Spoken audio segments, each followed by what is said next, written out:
Hello tout le monde, j'espère que vous allez bien. Je vous retrouve aujourd'hui pour une vidéo DIY. Nous allons réaliser cette coque de téléphone Rodolphe. Donc je l'ai faite pour mon fils qui me la réclame depuis un petit moment. Et comme Noël arrive, je me suis dit que Rodolphe, ça serait sympa. Donc on commence par prendre le téléphone et on le recouvre entièrement de film alimentaire. Ensuite on va faire notre préparation. Donc je prends du silicone et je vais le mélanger avec de la peinture acrylique brun clair. Donc le silicone, prenez-le en quantité suffisante de façon à pouvoir recouvrir l'ensemble de votre téléphone. Ensuite, on prend du fécule de maïs, maïzena, etc. et on vient mettre notre préparation dedans. Et on va recouvrir cette pâte de maïzena, malaxer, remettre de la maïzena, malaxer, jusqu'à ce que celle-ci ne colle quasiment plus au doigt. Je dis bien quasiment. Maintenant, on prend une feuille de papier sulfurique, on met de la maïzena dessus, on en met bien sur nos mains et on va venir étaler la pâte de façon à avoir une forme suffisamment grande pour le téléphone. Donc hop, je fais tout ça et je place mon téléphone dessus. Une fois que c'est fait, je rabats tous les côtés. Donc là, j'enlève l'excédent qui va me servir à rien. Je vais le réutiliser par la suite. Et je rabats. Donc je fais bien attention à faire en sorte que les bords soient bien lisses. Donc je rabats dans un premier temps et ensuite je viens lisser tout ça. Et le dessus, on va venir redécouper par la suite, vous verrez. Donc là, je mets en forme tout cela. Je vais quand même en enlever tout de suite un petit peu sur le dessus parce que ça m'en fera moins après et puis ça me permettra justement de ne pas perdre cette pâte. Donc là j'enlève grossièrement voilà, ce qui pourrait être vraiment de trop.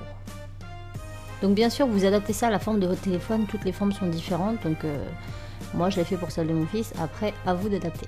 Donc avec les restes de pâte, là je viens me faire deux boules bien rondes, donc faut pas qu'il y ait de fissures dessus. Je forme ensuite des gouttes. Donc dans la paume de ma main c'est beaucoup plus simple. Et ensuite avec un petit outil je viens creuser l'intérieur et là ça sera pour les oreilles. Donc je vais les coller tout de suite. Pour ça je prends tout simplement du silicone et je colle avec le silicone.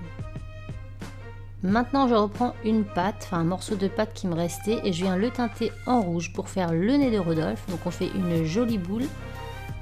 Voilà. Et je vais mettre pareil dans un autre morceau du marron pour les cornes. Donc un marron plus foncé. Je forme tout simplement un boudin, j'en coupe deux morceaux identiques.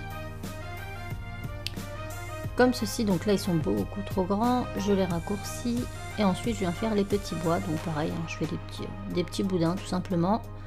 Je les pose comme ceci et je viens les sceller avec un outil. Voilà, et je fais bien sûr pareil pour la deuxième corne, ça va de soi. Donc là j'ai mis deux petits bois sur chaque corne. Enfin deux petits bois sur chaque bois, puisque ça reste des bois en tout. Vous m'aurez compris. Donc voilà, je fais ceci. Maintenant on va venir les fixer, donc toujours avec le silicone, une petite goutte en dessous et on les place.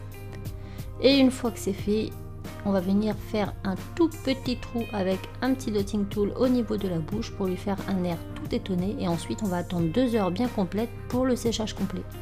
Une fois que c'est sec, j'ai inséré la coque du téléphone d'origine de mon fils dedans pour remarquer tous les emplacements où je vais devoir couper en tout cas. Donc une fois que c'est fait, eh bien je coupe. Donc le silicone se coupe très bien au cutter, il n'y a pas de problème. Donc je fais tous mes petits trous pour les emplacements des fils, des câbles, etc. Et puis bien évidemment je coupe tous les contours pour que ce soit joli. Maintenant je viens mettre de la colle. Donc là j'avais mis de la colle vinylique blanche et en fait ça n'a absolument pas collé. Donc battez-vous pour trouver la bonne colle, mais la E6000 marche très bien. Là je l'avais verni, chose à pas faire puisque tous les défauts de la coque ressortent. Donc ne vernissez pas, je vous ai pas intégré du coup cette étape parce qu'elle ne sert absolument à rien. Donc du coup j'ai mis de la peinture vitrail rouge transparente pour le nez et puis j'ai repeint l'intégralité de la coque avec de la peinture acrylique. Donc je suis restée dans les mêmes couleurs que les mélanges que j'ai fait. J'ai fait mes petits yeux au Posca et voilà ce que l'on obtient. Donc moi j'ai laissé la coque de mon fils à l'intérieur pour qu'elle ait quand même une certaine résistance parce que le téléphone ne me permettait pas de faire une coque avec des bords plus larges. Donc si votre téléphone, comme moi par exemple j'ai le S7 Edge, c'est impossible d'avoir une coque assez large. Donc voilà, soit vous mettez une coque à l'intérieur, soit vous la laissez nue, c'est vous qui voyez. N'hésitez pas à la vernir avec un vernis mat après pour la protéger. Et voilà, j'espère que ça vous aura plu, je vous fais plein de bisous et je vous dis à très vite. Ciao. Au passage, n'hésite pas à t'abonner en cliquant ici et clique là pour regarder la dernière vidéo. Je te fais des bisous.